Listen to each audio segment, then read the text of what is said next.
মানুষের কথা বলার স্বাধীনতা সেটিও কিন্তু ছিল না গত 16টি বছর। আজকে গণভবন থেকে তিনি পদত্যাগ করে দেশ ছেড়েছেন, এই সংবাদের পর সারা বাংলাদেশে এই যে বিজয় উল্লাস সেটি কিন্তু আমরা দেখতে পাচ্ছি। আমরা একজন পথচারীর কাছ থেকে তার যে অনুভূতি সেটি জানার চেষ্টা করছি। আমি আওয়ামী লীগও করি না, বিএনপিও করি না, জাতীয়বাদী করি না, কোনো দল করি না, কিন্তু আমি এত খুশি হয়েছি প্রকাশ করার মতো না। ভোট দিতে পারে নাই, স্বাধীন মতো চলতে পারে নাই, কাউকে মন খুলে কথা বলতে পারি নাই কারোর সাথে।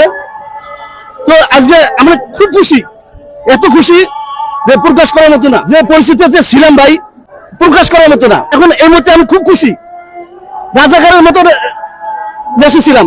এই যে দেশ ছেড়ে পালিয়েছে, অনেকগুলো মানুষকে হত্যা করেছে, এই বিষয়টা নিয়ে আমরা তার বিচার চাই।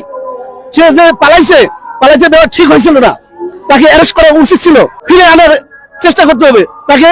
এই যে পিলখানায় যে হত্যা হয়েছে, এ নিজে করছে হত্যা, অর্ডারে শেখ হাসিনা অর্ডার করছে। সে এই যে এতগুলো ছাত্রের প্রাণ গেল সম্প্রতি সময়, প্রধানমন্ত্রী শেখ হাসিনা অর্ডারে মারা হয়েছে। সে যে দেশেই পালাক না কেন, তাকে ওই দেশ থেকে ধরে এনে তার যেই বিচার সেটি কিন্তু করা উচিত, এটি কিন্তু জনগণের দাবি।